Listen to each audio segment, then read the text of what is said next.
this project?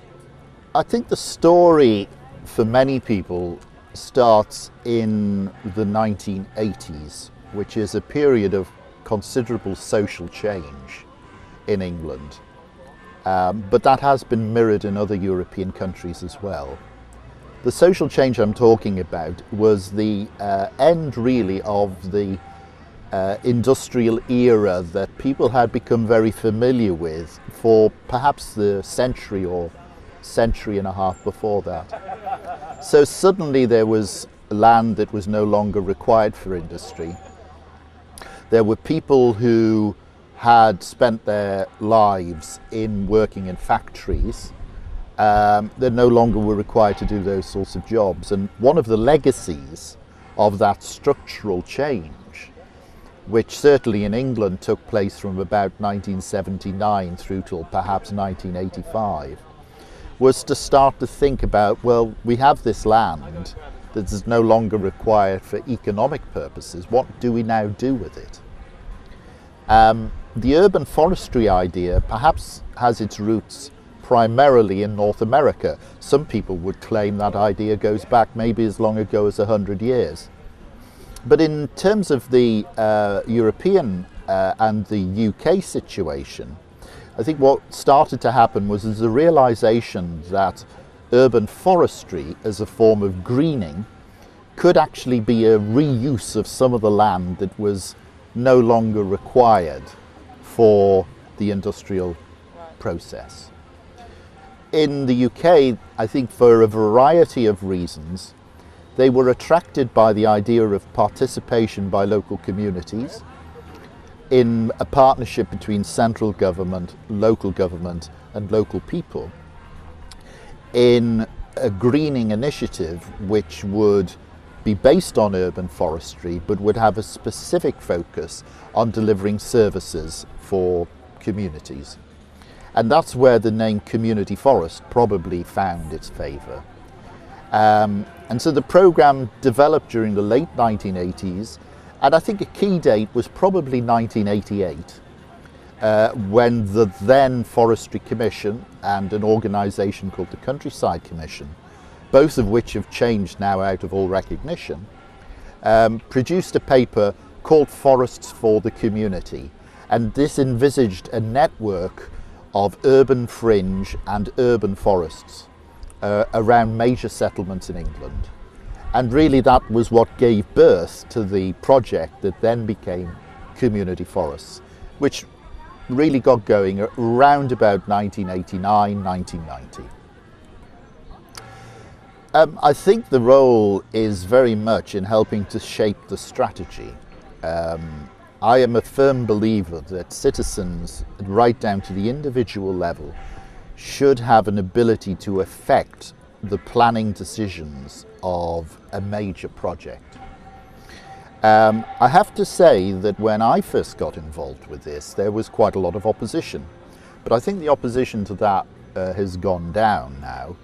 And the opposition was very much came from professions who said, well, you know, we've been trained for 3 years or 5 years or 10 years, however long, to be a professional planner or a professional landscape planner. And we think we know best.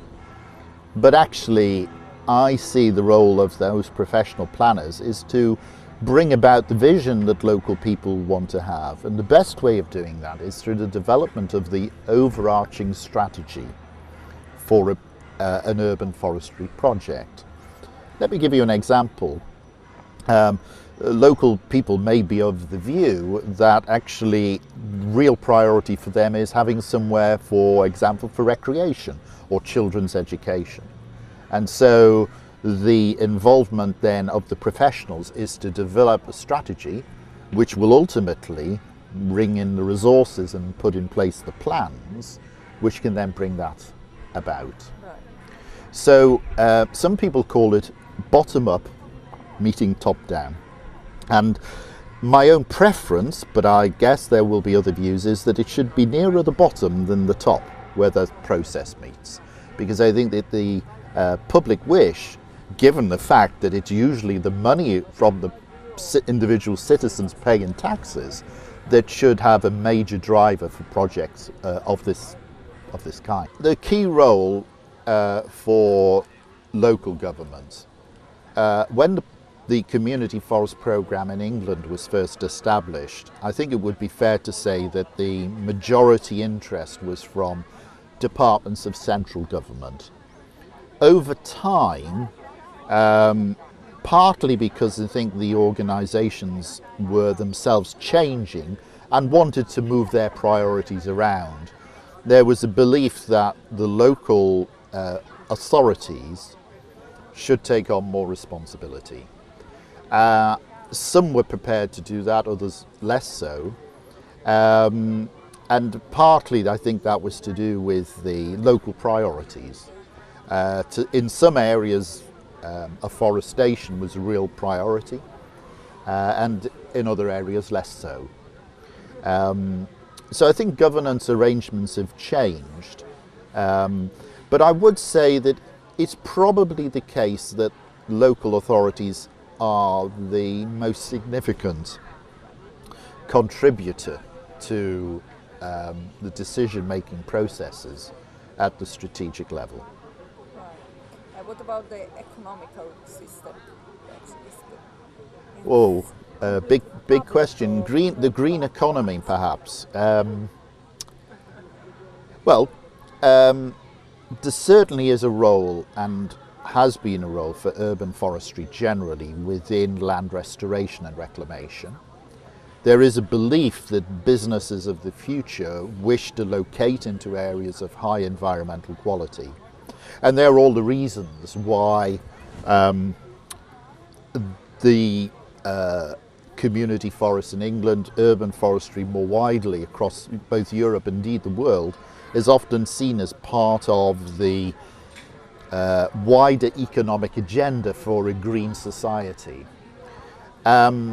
In terms of direct economic benefits, one could almost go back to the Age of Enlightenment and talk about the fact that if people have the opportunity to be healthier, people have the opportunity to have a better welfare and well-being, that they will be a better workforce, more motivated, have less time off sick, less aggressive in the workplace.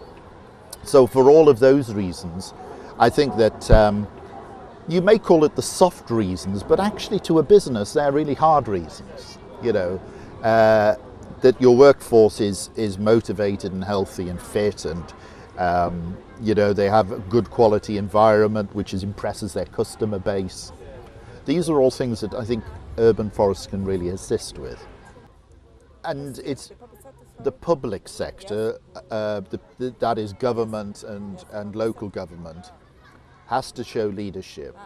But I don't think it's an unreasonable thing to ask businesses, if we're going to put some money in, you've got to come with us. You've got to also put something in.